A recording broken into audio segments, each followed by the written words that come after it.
देखिए मज़हर भाई, इंसान पत्रकार अपनी हालत जो है वो खुद उसने ऐसी बनाई है। भाई आपके दाम क्यों लगे, आप बिके क्यों? क्योंकि आपने अपने दाम लगवाए, है ना। आप एक बात देखिए, ऑस्ट्रेलिया में एक बार ये हुआ था कि एक पत्रकार के खिलाफ एक मामला दर्ज हुआ। नॉर्मल मामला था, ये कोई बड़ी बात नहीं थी, लेकिन वहाँ के सॉलिसिटर जनरल को बाकायदा पुलिस वालों को ये हिदायत देनी पड़ी, मेरी परमिशन के बिना किसी पत्रकार पर कोई मामला दर्ज नहीं होगा। क्या हमारे यहाँ के सॉलिसिटर जनरल में ये हिम्मत है कि वो ऐसा बोलें?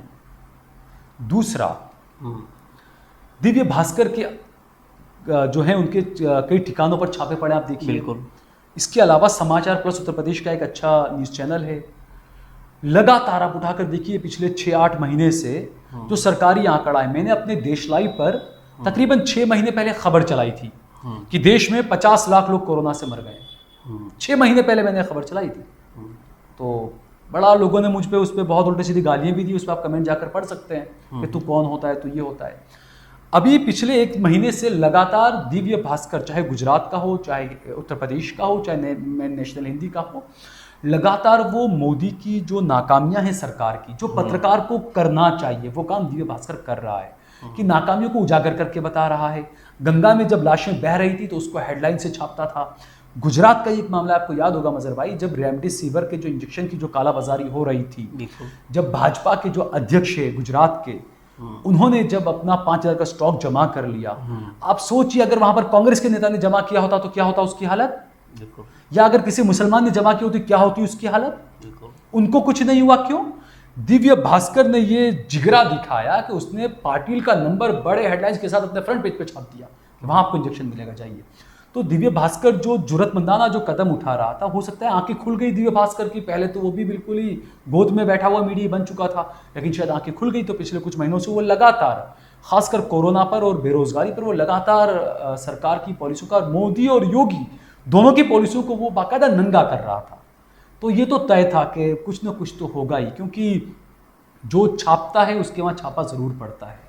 तो ये वही हुआ है कि छापा इसलिए छापा, आप छापो मत और ना छापे। तो ये ईडी की रेड और इनकम टैक्स की रेड, अच्छा चलिए मान लेते हैं कि चलिए कुछ गलत किया दिव्य भास्कर ने, तो अभी क्यों आपने कार्रवाई की? जब आपसे सवाल उठाने लगा तब आपने क्यों कार्रवाई की? अभी तक आप सो रहे थे। बिल्कुल। क्या दूसरे और जो पत्रकार हैं, क्या उन पर कार्रवाई नहीं होनी चाहिए? क्यों उन पर कार्रवाई नहीं की आपने?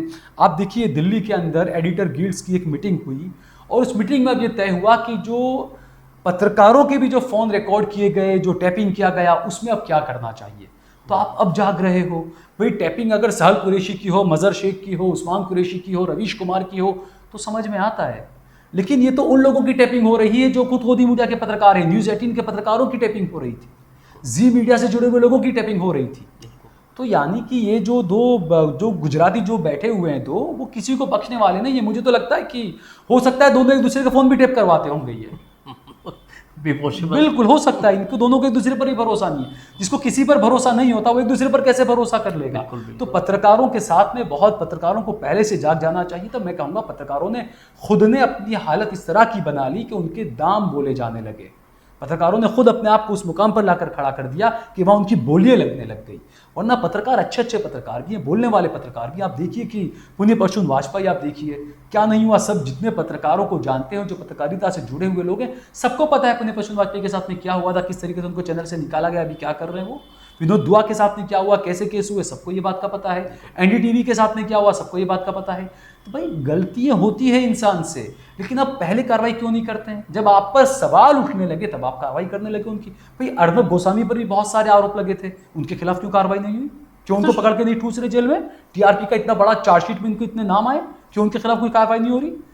सुशांत के मामले में कहीं उनका हुआ, क्यों कार्रवाई नहीं हो रही? क्योंकि वो गोद में बैठे हुए पत्रकार हैं। तो जो सवाल करेगा, जो छापेगा, उसके वहाँ छापा पड़ेगा। ईडी का, इनकम टैक्स, ऐसा तमाम चीज़ें हो सकती हैं। अच्छा सुहेल भाई, एक चीज़ है कि चौथी जागीर फॉर स्टेट जो है उसका आप भी बखूबी निडरता के साथ जो इस्तेमाल कर रहे हैं सरकार के खिलाफ, आपको किसी तरीके से कुछ दबाव वगैरह महसूस हुआ है इसमें? दबाव तो क्या, देखिए कई बार होते हैं अननोन नंबर के कॉल भी आते हैं, मुझे कई बार होता भी है कि मैं कंप्लेन करूं या कुछ, लेकिन मैं सोचता हूं छोड़ो ना, किसी को हवा दे के और ज़्यादा उसको बड़ा गुंडा क्यों बनाना। तो मुझे फ़ोन कॉल्स पे भी कई बार धमकी मिलती है। अभी कुछ दिन जैसे कालुल के मामले में लीजिए, मुझे फ़ोन आया, शायद मेरे पास में रिकॉर्डिंग हो, मैं श्योर नहीं हूँ। मुझे फ़ोन आया, मुझे बहुत उल्टा सीधा बोला, कोई सोलंकी था कालोल का, उसने मुझे बहुत गालियाँ दी, बहुत उल्टा सीधा बोला, ये कर दूंगा वो कर दूंगा, वीडियो हटा, तुझे कुछ पता नहीं है मुल्ला ये वो। मैंने कुछ नहीं कहा, मैंने कहा तुझे जो करना करो, वीडियो नहीं हटेगा। उसके बाद फ़ोन उठाना बंद कर दिया। मेरे जो कैमरामैन है बकुल परमार, उनको बहुत फ़ोन आए कालोल से, गौरक्षकों के और सबको, उनको उल्टा सीधा बोले तू ये चलाता है, तू कैसा हिंदू है, तू साथ में। तो ये तमाम चीज़ें तो चलती रहेगी देखिए, क्योंकि मैंने कहा ना कि कोई भी हो, मैं तो कहता हूँ नरेंद्र मोदी जो खुद भी हैं, उनके अपने लोग ही उनको पसंद नहीं करते हैं, तो विपक्षी विरोधी तो कहाँ पसंद करेंगे। तो ये तो सब चलता रहता है कि गाली देना, उल्टा सीधा बोलना, धमकी आना, ये सब तो चलता रहता है। अच्छा, एक बात को तो आप एक्सेप्ट करते हैं कि जिस तरीके से हिंदुस्तान के अंदर जो हिंदू लॉबी है वो सभी लोग ऐसा नहीं है। बिल्कुल, मेरे ख्याल से आप देखिए ना, बीजेपी को कितना वोट मिलता है, कितना वोट मिलता है, वो 50-60 करोड़ तो वोट नहीं मिलता है ना बीजेपी को, तो कुछ लोगों का वोट उसको मिल जाता है। आप ये देखिए 30% वोट मिला है, आपको पूरे इंडिया का 70% वोट कहाँ है, किसको मिलेगा वोट, क्यों आपको नहीं दिया? आप अगर इतने बड़े हिंदू सम्राट है तो आपको वोट क्यों नहीं मिल रहा है? तो कुछ वोट लेके आपको, कुछ लोग होते हैं नादानी में, कुछ लोग होते हैं अनभक्त होते हैं। और जैसा आप एक बात सोचिए कि एक आम मुसलमान, एक आम दलित अगर बेचारा इतना डरता है क्योंकि उसको पता है कि वो इतना जालिम है, वो क्या क्या कर सकता है, तो अनभक्तों में भी कुछ लोग ऐसे हैं जो डरते हैं, जो करना चाहते हैं, लेकिन उनको बस वो खुशी इसलिए है कि भाई मुसलमानों के साथ में बुरा कर रहा है ना, इसलिए हम खुश हैं, हम 200 रुपये का पेट्रोल भी लेंगे, हम 2000 रुपये का सिलेंडर भी खरीद लेंगे। क्योंकि जो मज़हर भाई, जो जहर नफ़रत का जो बीज डाला जाता है, जो टीवी डिबेट्स के जरिए, सोशल मीडिया के जरिए, तो कोई भी जो नशा होता है ना, चाहे वो कोई भी नशा हो, वो ड्रग्स का हो या एमडी का हो या इसका नशा हो, जहर सांप्रदायिकता का हो, इसका नशे का जो है ना 25 साल तक इसका असर रहता है। तो ये तो जो है वो रहेगा। और ये जो मैं तो नौजवानों से ये करना चाहूँगा कि मेरे हिंदू नौजवान, सबसे मैं कहना चाहूँगा कि ऐसे बिना वजह की डिबेट में, बिना वजह की इन चीज़ों में ना उलझें। आपको ईश्वर ने दिमाग दिया, आप खुद सोचिए देश की हालत क्या हो रही है, महंगाई कहाँ जा रही है, आपको पढ़ाई आपको क्या मिल रही है, क्या क्या आपके आसपास में क्या चीज़ें हो रही है, आप खुद उस चीज़ को देखिए। आप वो सोशल मीडिया और व्हाट्सअप यूनिवर्सिटी और उस पर जो ये सब बिगाड़ की वजह सब वही बने हुए हैं। अच्छा, सोशल आपकी एक सवाल और करूँ आपसे मैं जी कि सोहेल कुरैशी का अगला कदम क्या होगा? नहीं, मेरा अगला कदम और पिछला कदम क्या, बस मेरा एक ही कदम है कि मुझे उसी कदम को आगे बढ़ाना है। जहाँ कोई मजलूम मुझे दिखेगा, जहाँ कोई मुझे मजलूम याद करेगा, इंशाल्लाह मैं उसके लिए खड़ा रहूँगा, जितना मैं कर सकता हूँ, जितनी मेरी जिम्मेदारी है एज अ पत्रकार के तौर पर, मैं उसके साथ में जितना कर सकता हूँ इंशाल्लाह मैं करूँगा। उससे एक बात खासकर और पूछूं मैं कि सोहेल कुरैशी जो दौड़ रहे हैं, जिस तरीके से अपनी पर्सनल लाइफ को छोड़कर आवाज़ उठाने के लिए अवाम की, इसके एवज़ में सोहेल कुरैशी को अपनी फैमिली से और अपने करियर में, अपने फ्यूचर में इससे क्या बेनिफिट होने वाला है? देखिए, मैं यहाँ की तो बेनिफिट का सोचता ही नहीं हूँ, क्योंकि मैं एक मोमिन हूँ, मैं एक मुसलमान हूँ, और मुझे पता है कि यहाँ की ज़िंदगी में तो मुझे कुछ इनाम चाहिए भी नहीं। मुझे ऊपर आखिरी जो मरने के बाद की जो ज़िंदगी है, मैं उसको देखकर अपना काम करता हूँ कि मरने के बाद जब मैं खड़ा होऊंगा वहाँ पर, जब मैं जवाब देने के लिए खड़ा रहूँ, तब मुझे कम से कम इत्मीनान इस बात का रहे कि मैंने हक़ के लिए मैं खड़ा रहा, और हक़ के लिए मैंने उस दौर में आवाज़ उठाई कि जब लोग डरते थे, उस दौर में मैंने हक़ के लिए आवाज़ उठाई। क्या पता मेरा अल्लाह शायद इसीलिए मेरी मग़फ़िरत कर दे। तो बस इसके अलावा मुझे किसी से, और रही बात आप जो बता रहे हैं फैमिली का, बिल्कुल ये रहता है मज़हर भाई कि कई बार होता है कि मुझे रात को 2 बजे, 1:30 बजे कभी सिविल हॉस्पिटल से फ़ोन आता है, कभी कहीं से फ़ोन आता है कि पुलिस ने मारा, सर फाड़ दिया, ये हो रहा है, तो मैं जाता हूँ 1:30-2 बजे। कई बार मैं अपनी अहलिया को, अपनी वाइफ से कहता हूँ कि चलो आज हम लोग बाहर चलेंगे, खाना वाना खाएंगे, लेकिन अब अचानक कुछ ऐसा काम आ गया तो मुझे जाना पड़ता है, तो फिर घर में अलग से वो हो जाता है कि आप टाइम नहीं देते हो। तो एक पत्रकार की ज़िंदगी ऐसी ही होती है कि वो घर में भी उसको बहुत सुनना पड़ता है, बर्दाश्त करना पड़ता है इन चीज़ों को लेके, क्योंकि फैमिली को वक्त देना ये भी आपको करना चाहिए। और दूसरी तरफ ये होता है कि आप जिसके बारे में कुछ बोलते हैं तो वहाँ पर भी लोगों का अलग, आज अगर आपने गयासुद्दीन शेख का इंटरव्यू ले लिया तो भाई आप कांग्रेस के दलाल हो गए, अगर कल उठ के आपने साबिर काबली साहब का एमआईएम का इंटरव्यू लिया तो आप एमआईएम के दलाल हो गए, अगर आप बीजेपी का इंटरव्यू तो आप बीजेपी के दलाल हो गए। कुछ लोग ऐसे भी हैं जो कहते हैं कि सहल कुरैशी इतनी बेबाकी से बोलता है, इतना सब करता है, लगता है ये बीजेपी का एजेंट है, इसके लिए इसको कुछ होता नहीं है। तो मैं तो ये कहूँगा, अभी देखिए सोच पर किसी का पहरा नहीं है, कोई ताला तो मैं आपकी सोच पर लगा नहीं सकता हूँ। आप जो सोचना चाहें, आपकी सोच आपके साथ है, आपकी सोच आपको मुबारक है। मुझे क्या करना है, मैं बस अपना वो काम करता शैल भाई, रहूँगा। ईमानदार पत्रकारिता तो जो है उसमें इंसान का कैरियर है या नहीं? नहीं, बिल्कुल है मजहर भाई। देखिए, जैसे आपने कहा कि आपके फ्यूचर के बारे में आप क्या सोचते हैं, जैसे मैंने कहा कि मैंने मीडिया में जॉब करने का मैं भूल चुका हूँ, मैंने नहीं करना मीडिया में जॉब, क्योंकि मुझे पता है कि मुझे कोई बर्दाश्त कर भी नहीं पाएगा, क्योंकि वो जो होते हैं गोदी में बैठे हुए पत्रकार, आज हर चैनल वालों को चाहिए टारगेट दिए जाए आपको, वो मैं नहीं कर सकता। इसलिए मैं अपने फ्यूचर को तो वो छोड़ ही देता हूँ। और दूसरा, मैं ये भी नहीं सोचता हूँ कि किसी चैनल के साथ ही मेरा फ्यूचर जुड़ेगा।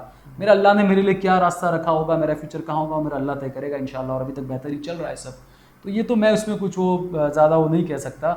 लेकिन हाँ, ये है कि जो आपने जो बातें कही कि जो चीज़ें होती है फ्यूचर का, दूसरे पत्रकारों का, मैं हर पत्रकार से कहूँगा कि देखिए, अब तो आपको नज़र आने लगा है सारा पत्रकारों के साथ में क्या क्या हो रहे हैं। हमने कोरोना काल में देखा, बड़े बड़े पत्रकार जो बीजेपी के बड़े बड़े सांसदों के इंटरव्यू क्या करते थे, मिनिस्टरों के इंटरव्यू क्या करते थे, उनके बाप को वो नहीं बचा पाए, ऑक्सीजन नहीं मिला। पत्रकारों की बात कर रहा हूँ मैं, उनको क्या हाथ में आया, क्या मिला उनको, तो पत्रकारों की ज़िंदगी में आखिर में बचता क्या उनके पास में। तो आप बिल्कुल देखिए, पत्रकार जो होता है वो सत्ता पक्ष की गोद में बैठने के लिए नहीं होता है। आप पत्रकार हैं, आपको ईमानदारी से पत्रकारिता करनी चाहिए, आपको बेबाकी से सवाल करने चाहिए, यही आपकी ड्यूटी है, यही आपकी जॉब है। उसमें फिर नतीजा जो भी हो वो आपको बर्दाश्त करने के लिए तैयार रहना चाहिए। चल भाई, एक खास बात ये बताइए कि आप जिस तरीके से फील्ड में रिपोर्टिंग के लिए जाते हो, तो वहाँ पर भी तासुब देखने को मिलता है? बिल्कुल देखने को मिलता है। अभी मैं मौजूदा एक वाक़या बताऊं, मैंने एक अपनी चल कर ख़बर चलाई थी, अमित शाह साहब आए थे एक जगह पर वेजलपुर में, एक कम्युनिटी हॉल का उनको ओपनिंग करना था। वहाँ पर रातों रात वहाँ सड़क बना दी गई और सारी साफ़ सफाई करवा दी गई और तमाम चीज़ें। तो मुझे पता चला कि एक सर्कुलर जारी किया गया था वहाँ की पुलिस की तरफ से कि भाई कल अमित शाह गृह मंत्री आने वाले हैं, सिक्योरिटी की वजह से आप सबको अपने अपने घर के दरवाजे और सब बंद रखने, आपको बाहर नहीं आना है। बिल्कुल। अब आपने किसी दूसरे चैनल में देखी है खबर? नहीं। जबकि पत्रकार का धर्म, राजधर्म जो ये होना चाहिए कि आपको जाको खबर को उठाना चाहिए। भाई बादशाह सलामत आ रहे हैं, आप दरवाजे बंद रखिए, ये क्या बात हो गई? तो जब मैं उस खबर के लिए वहाँ पर, मुझे रात में 10 साढ़े 10 बजे पता चला, ये मैं 11:15 बजे पहुँच गया अपने कैमरामैन को लेकर वहाँ पर। अब आप खुद सोचिए वेजलपुर इलाका कैसा है। एक नॉर्मल कोई हिंदू पत्रकार भी अगर एनडीटीवी का जाएगा तो उसको गालियाँ पड़ेगी, गालियाँ पड़ेगी। मैं तो मुसलमान हूँ। बिल्कुल। जब मैं वहाँ गया तो मैं तो भाई ऐसे ही मैंने बात की लोगों से, मैंने कहा यहाँ पर ये हॉल बना है इसका, ये वो, बोले हाँ ये थोड़ा बहुत बात की लोगों ने। फिर मैंने कहा कि आप ये चीज़ बोलेंगे मीडिया में? नहीं नहीं नहीं, हमको नहीं बोलना। फिर जब मैंने कुछ करके बातचीत करके कुछ लोगों से मैंने अपना शुरू किया, कुछ लोगों को जमा हुए, कुछ लोगों मैंने जब शुरू किया, आप यकीन नहीं मानेंगे, जब मैंने ये सवाल किया कि बादशाह सलामत आ रहे हैं और ऐसे जब चीज़ें, जब वाइंड अप का जब मेरा बिल्कुल था तो बाकायदा पीछे से आवाज़ आई, अच्छा, ये तो सब बोले उल्टा उल्टा, सब मोदी के विरोधी चला रहा है, ये तो मोदी विरोधी चैनल है। अच्छा। हालांकि मैंने क्या गलत किया था भाई? अमित शाह आ रहे हैं, आपने कहा कि दरवाजे बंद रखें, तो मैं तो वहाँ लोगों से बात करने गया, लोगों ने मुझे कही ये बात कि भाई ये कैसा लोकतंत्र है कि आप दरवाजे बंद रखा रहे हैं। और जब मैंने ये बात कही लोगों से, मैंने वो किया तो बाकायदा लोगों ने, और बाकायदा जब चिल्लाए कुछ लोग, तो कुछ शरपसंद अनाज से मुझे लगा कि 4-5 लोग रोड क्रॉस करके आ भी रहे थे। तो मैंने फ़ौरन वाइंड अप किया और फिर वहाँ से मैं निकल गया। बराबर। तो ये चीज़ें होती है पत्रकारों के साथ में। और मैं तो कहूँगा कि जो बड़े बड़े चैनल भी हैं, आप देखिए ना, आज तक का भी एक चैनल, अभी कल परसों की खबर थी कि एक रिपोर्टर को, आज तक का एक कोई था कर्मी, उसको हटा दिया गया, आज तक के चैनल पर से हटा दिया क्योंकि उसने फेसबुक पर कुछ लिखा था मोदी गवर्नमेंट के खिलाफ। तो ये तमाम चीज़ें, ऐसा नहीं है कि मुसलमानों के साथ में ज़्यादा होती है, ऐसा नहीं कि सिर्फ मुसलमानों के साथ ही होती है, ज़्यादा मुसलमानों के साथ होती है, लेकिन हाँ मेरे हिंदू भाइयों को भी बर्दाश्त करना पड़ा चीज़ें। आपको ख्याल होगा कि एक फेसबुक के ऊपर एक कोई हमारे एक हिंदू भाई थे जो अदर कास्ट से ताल्लुक़ रखते थे, उन्होंने भी कहा कि हमारी जो कम्युनिटी है उन्हें भी बहुत कुछ बर्दाश्त करना पड़ता है। बिल्कुल, देखिए सबसे बड़ी बदकिस्मती ये है कि यहाँ पर ये बता दिया जाता है ना, 2014 के बाद एक चलन चल चुका है कि कोई भी पत्रकार है अगर वो सत्ता पक्ष के विरोध में कुछ बोलता है तो उसको देश विरोधी करार दिया जाता है। और अगर ऐसे में वो पत्रकार अगर हिंदू है तब भी वो देश विरोधी है, लेकिन अगर उसका नाम सहल कुरैशी या मजहर शेख है तो पक्का वो देश विरोधी हो जाएगा। तो बिल्कुल ये तो है। और मोदी जी ने जैसे कहा है कि आप आइडेंटिटी किस तरह से करिए, तो वो तो मीडिया वाले और सारे लोग वो आइडेंटिटी उसी तरह से करें, क्योंकि प्रधानमंत्री का हुक्म है कि भाई आप इस तरीके से लिबास और उनसे पहचानिए आप उनको। तो ये तमाम चीज़ें होती रहेगी और होती भी है। बहुत लोगों को, ऐसा नहीं है मुझे अकेले को, बहुत पत्रकारों को, मुसलमानों को, दलितों को ये बर्दाश्त करना पड़ता है। मैं उन लोगों को सैल्यूट करता हूँ कि जो लोग इतना सब बर्दाश्त करने के बाद भी ऐसी बेबाकी से अपनी आवाज़ को उठाते हैं और करते हैं, और उठाते रहना चाहिए, करना चाहिए। आप यहाँ के लोकल पत्रकारों को एक मैसेज दीजिए। देखिए, बहुत दिल दुखता है मज़हर भाई, जब मैं यहाँ की लोकल पत्रकारों की जब बात होती है, तो सब तो नहीं, लेकिन हाँ कुछ एक ऐसे भी हैं, और मुझे ख़ुद को लोग ऐसा समझते हैं और कई लोग मुझे बोलते भी हैं कि आप ये ले लीजिए, आप ये कर लीजिए। तो मैं उनसे कहता हूँ कि देखिए ऐसा नहीं है। जैसा मैंने कहा, पत्रकारों की जो काम होता है, आप पत्रकार हैं, आप चाहे नए हैं, पुराने हैं, आप छोटे यूट्यूबर हैं, बड़े यूट्यूबर हैं या बड़े चैनल, आप अगर पत्रकार हैं तो आपको पत्रकारिता करनी चाहिए बेबाकी के साथ। आप 2-5 हज़ार के कवर लेकर अपने ज़मीर को आप मत बेचिए, वरना फिर कोई नाम का गाने पत्रकारिता का आपका कोई मतलब ही नहीं है। क्योंकि आप 2-5 हज़ार का कवर लेकर 2 जोड़ी कपड़े खरीद लेंगे, 2 जोड़ी कपड़े भी बच्चों को दिला देंगे, लेकिन अपने दिल पे आप हाथ रख कर पूछिए कि आप पत्रकार हैं। मैं सभी पत्रकारों को ये कहना चाहूँगा जो बिल्डरों के पास पहुँच जाते हैं, जो पुलिस वालों के पास पहुंच जाते हैं वहीवटदार बन के कि हम निपटा देंगे, हम कर लेंगे। कई तो ऐसे भी मामले, मैंने पता नहीं, मैं श्योर नहीं हूँ इस बार, लेकिन कुछ लोगों ने मुझे ये भी कहा कि कुछ पत्रकार पुलिस वालों के साथ में मिलकर किसी चीज़ का स्टिंग ऑपरेशन या किसी तरह की खबरें बनाते हैं और उस खबर को फिर नॉर्मली कहीं यूट्यूब चैनल पर कहीं चलाकर उस बंदे को प्रेशराइज करते हैं और उससे पैसों की उगाही करते हैं। ये पत्रकारिता का काम नहीं, आप पत्रकार नहीं, आप गुंडे हैं। अगर आप ऐसा कर रहे हैं तो आप पत्रकार नहीं, आप गुंडे हैं। आपको अपने ज़मीर से, आपको अपने दिल पर हाथ रख के पूछना चाहिए कि क्या आप ये सही कर रहे हैं, क्योंकि आप जैसा बोएंगे ऐसे ही आपको उबल के आपके पास में वही चीज़ें आने वाली है। तो मैं पत्रकारों से ये कहूँगा, अगर आप पत्रकार अपने आप को कहते हैं तो इन तमाम लालचों से आप बच के रहिए। आपका एक ही काम होना चाहिए कि आपका फ़ायदा ज़्यादा से ज़्यादा जनता को पहुँचे, गरीब को पहुँचे, और जो मजलूम है उसको आप किस तरीके से मदद कर सकें, सिर्फ ये आपका एक काम होना चाहिए अगर आप सच्चे पत्रकार हैं। चलिए, बहुत बहुत शुक्रिया सोहेल भाई, आपने जो वक्त दिया। बहुत बहुत शुक्रिया मज़हर भाई, आपका भी बहुत बहुत शुक्रिया। तो दोस्तों, आज हमने हमारे इस प्रोग्राम में सोहेल कुरैशी से बात की। सोहेल कुरैशी ने काफ़ी अच्छी जानकारी दी कि फ़िलहाल जो भारतीय जनता पार्टी की सरकार में पत्रकारों के साथ क्या हो रहा है और पत्रकारिता जो है वो किस दौर से गुजर रही है, इस पर काफ़ी अच्छी रोशनी डाली। तो चलिए, मैं मज़हर से आपसे इजाज़त चाहता हूँ, फिर मिलेंगे किसी और प्रोग्राम में। अल्लाह हाफ़िज़।